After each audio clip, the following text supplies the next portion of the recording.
So this video is to help you avoid identity loss and make sure you never experience an identity crisis. But in order to do that, I need you to take a moment and think about what makes you, you.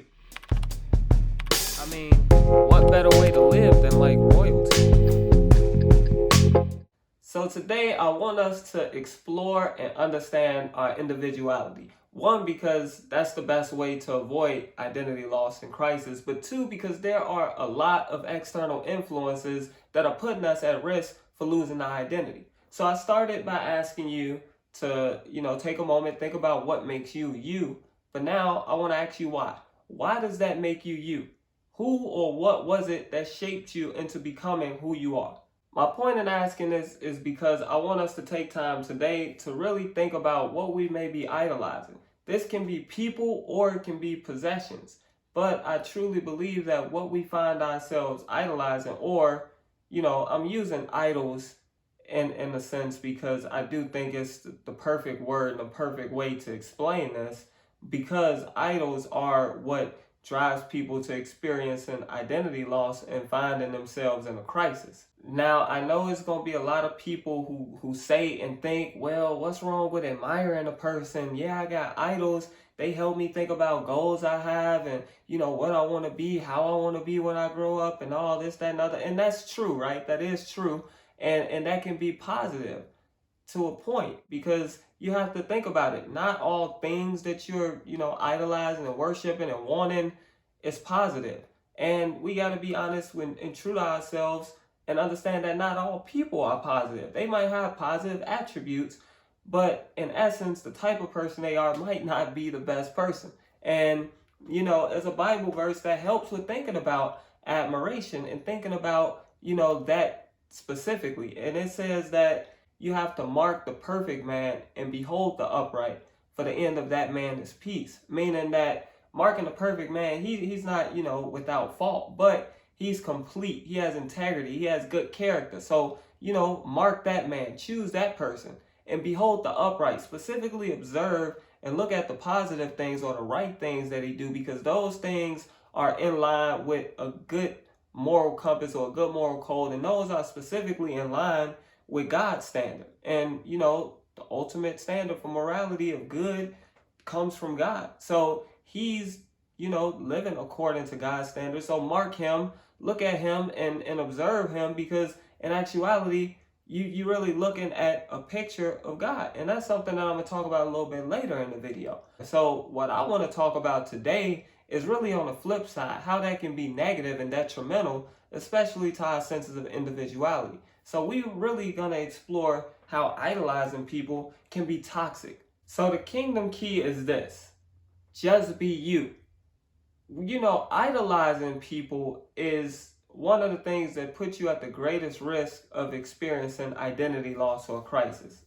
Let me say it again. Idolizing people is one of the things that put you at the biggest risk of experiencing identity crisis, because, there's a lot of people and a lot of products out there. But if you just, mold yourself and shape yourself to always want to be like this or to look like this or to have this or have that, then what do you leave room for you being your own self? You exploring and understanding who you are, what your interests are. You have gifts and talents. What are your gifts and talents that you contribute to the world that'll have other people looking at you like, oh, I admire that about this person, or I like that they do this way. I want to learn how to do it this way. I want to be able to do it this way. So if you just go after, looking at everybody and being like, oh, I want to do it like they do it or be like they are, then what does that leave room for you being you?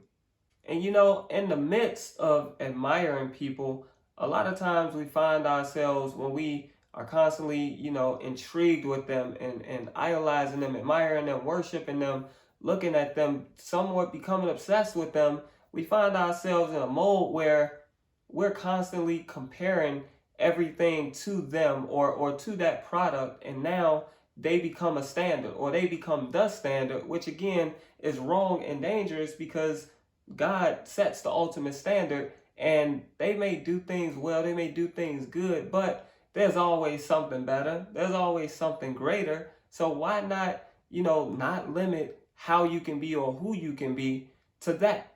And it's the same with products, right? I see it a lot with products in specific because people want nice things. They want things that look good, that smell good, that feel good, and that make them look good. But I mean, you can't go your whole life just trying to get these things, or it's dangerous to go your whole life trying to get these things because, again, where is your sense of individuality? It's not the clothes that make you who you are. It's not the products. It's not the car. It's not the jewelry. It's not the makeup. It's none of those things that make you who you are. It's what's really on the inside and the type of person that you're supposed to be or that you already are that makes you who you are. Where's your niche? Where's your sense of individuality? Where's your talent? Where's your gifts? Where's your personality? You don't want to consistently conform yourself to the things that are around you and now you just become a part of the masses. Everybody that was, influential throughout history was because they were different, was because they stood out. So if you're sitting around trying to be like everybody else, again, where is your sense of individuality? What's going to make you stand out and make you pop to make other people look at you and be like, I admire that person. I actually want to do that way, or I want to be that way. So, I mean, yeah, it looks good. It feels good. But is it really worth losing yourself? No. And in reality, a lot of people have it backwards, right? They think that the product or having the product is what's going to add value or worth to them. In reality, it's the other way around. You are what add value and worth to the product because the product is nothing without you.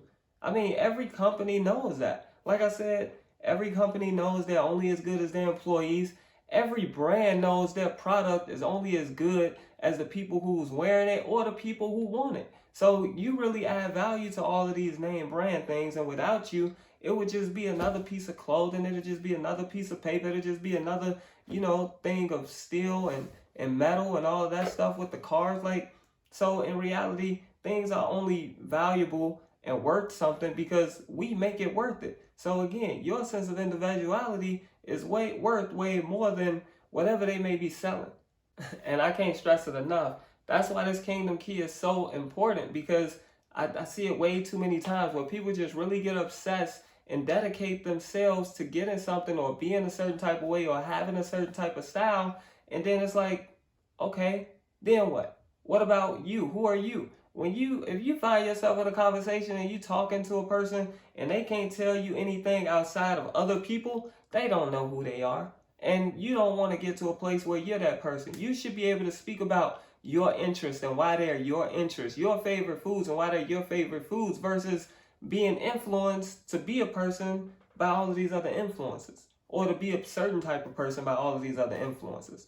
And that's where we get it wrong. We think that, they can be good, they can be successful, they can be interesting and intriguing and all of these things, but ain't no need to get obsessed with them. They're a person just like you. And the same way you're looking at them, once you figure out who you are and you start to shine and pop, other people gonna look at you the same way. But if you don't, and you constantly just conform to that, you will find yourself losing your identity and ultimately getting into an identity crisis.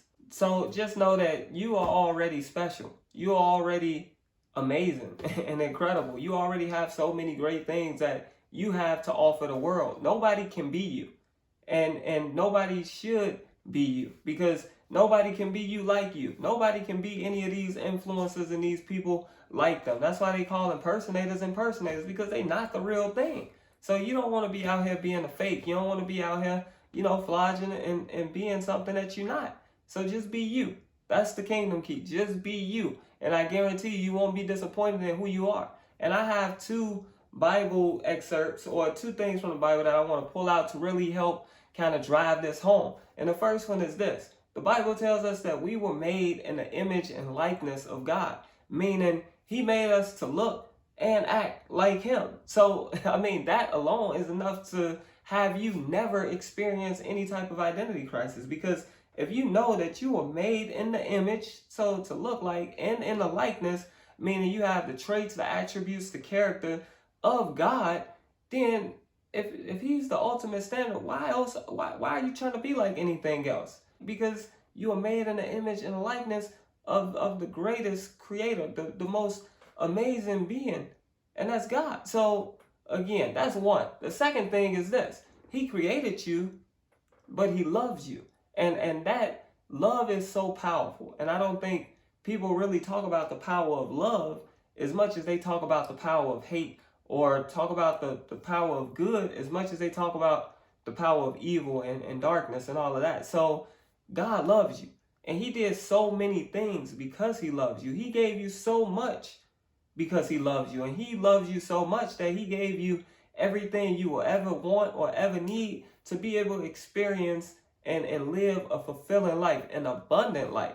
What is the sense of having a royal name, or being of nobility, if you don't use it, if you don't exercise the privilege and power that comes with it? That's how a lot of people are in this world when it comes to being a child of God, because Jesus came to reconnect us to the Father so that we can be looked at as children again. And as children, you have certain rights, you have certain guarantees, certain promises. So the fact that God loves you just opens up a whole nother realm of possibilities for you to be able to experience life, but for also you to be able to experience who you truly are. Again, made after his image and likeness. Science has proven that, parents pass down genes and, pass down things through genetics. So you get certain looks from your parents. You get certain, ways that you act from your parents. They talk about how addictions can be, passed down and hereditary. Is that what it's called? I think. But all of those different ways that those things can be passed down scientifically or naturally, think about the same concept spiritually. God has passed down a lot of his genes and genetic information to us so that we can act and be similar to him. But in doing that, he also made you an individual. He made you to be your own person, to have your own interests, to have your own style, all of those things. And he loves you for that specifically, for you being an individual. Yes, he loves that you are a little bit of him. Every parent is proud that their child likes things or are like them in some type of way. It makes them look like, hey, look, that's me. They got that from me. And that's good, especially if it's God. But he also appreciates and values your individuality. And think about this. Studies have proven that a parent who loves their child, children who knows they are loved by their parents, often do better in life. They often are more successful. They aren't afraid to try new things. They aren't afraid to take risks and fail because they know they have a loving parent who's going to be there to comfort them and to, help them get on the right path and figure it out so that they can go and conquer their goals and their dreams. So again, just be you. Yes, people out here, they cool and they have things that you might want. And don't get me wrong, there's nothing wrong with admiring a person. There's nothing wrong with wanting good things. But the issue comes when you're starting to sacrifice who you are or losing who you are because of you being so intrigued and interested in another person that you're willing to conform and change who you are to be like them. Don't do that. It's not worth it. Just be you. Just be you. All right? But that's the kingdom key I have today. And that's what I wanted to share in this video. So if it was helpful, make sure you like it and go ahead and, comment. Let me know what you think. Subscribe to the page. And like I say all the time, if you never hear another video, if you never watch another video or hear anything else from me, just remember this. All right? The purpose of life is to live. And what better way to live than like royalty? Peace.